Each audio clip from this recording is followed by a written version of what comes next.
We're here with two members of Manhattan Transfer. We're here with Cheryl and Alan, and very lucky to have them back. They're not sure when the last time they were in Montreal is, but I think they've been here a couple times. Alan has a shirt on from 1988. Perfect. I know we were here then. I think it was either 3 or 4 years ago we were here. Okay. Okay, great. Great. Well, it's a pleasure to speak with you. Thank you. One of the things that's really amazing is how long you've been together. It's like a long-lasting marriage. And I imagine, much like in a long-lasting relationship, you have ups and downs. Not sure what the history is, but I'm just wondering, after all this time together, what is the secret to making this group work? Shall I start? Please go. Okay, I think it's kind of a combination of things. We've been very fortunate in our career that we've been able to stay current, to record, that fans still come and want to hear us. So there's that side of it. I think the other side is the willingness on our part, that we always kept a perspective, you know. This to us was a wonderful gift that was kind of, you know, that we created, and we always appreciated that. We always saw that. And the small things, the petty things that go on sometimes, emotional things in families or in relationships, you know, really never overshadowed for us the gift, this wonderful opportunity to be able to share and do music together. So I think it's kind of that. Great. So do you see this more as a friendship dynamic or a family dynamic, with the four of you being together for decades? It's everything. It's the most complicated, I think, relationship I will ever and will ever be in. I mean, I've been with the group 31 years.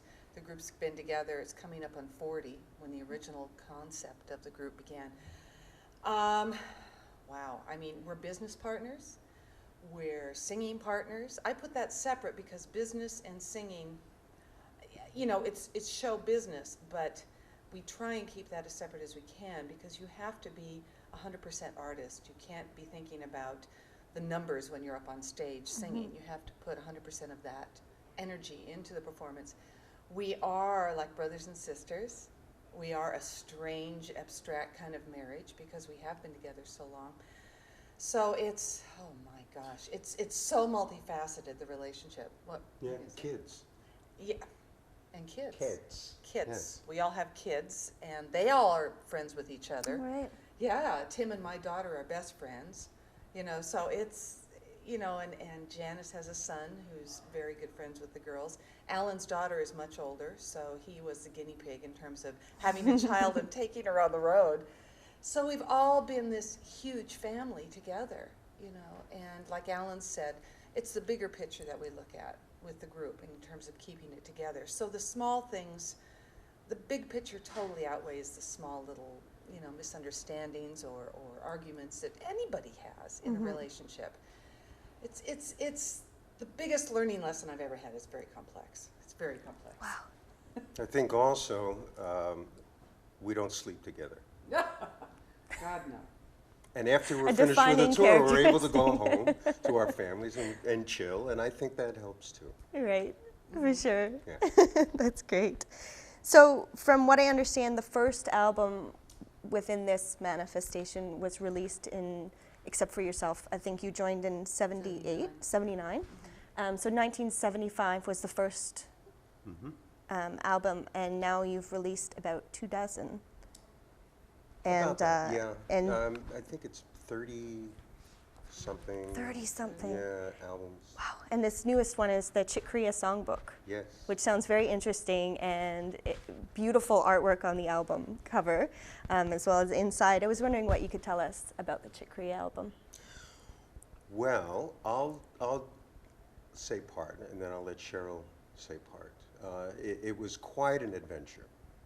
You know, we met Chick in the mid-70s, and stayed friends over the years, and we always talked about doing something together. But our schedules were always so busy and so different that we never did it. So we'd run into each other on the road. Hey man, how you doing? Good. What's going on? You know, we should do something together. Yeah, For bye. years and years. And then years and years go by, and we never did it. And this gentleman, Yusuf Gandhi, who has this record company out of New York, approached us and said, "Look, I know you guys right now are not signed because."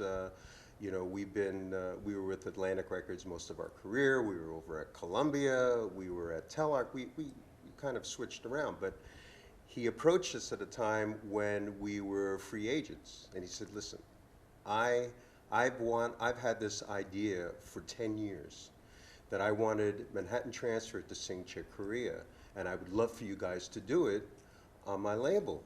And we said, "Wow, this is perfect."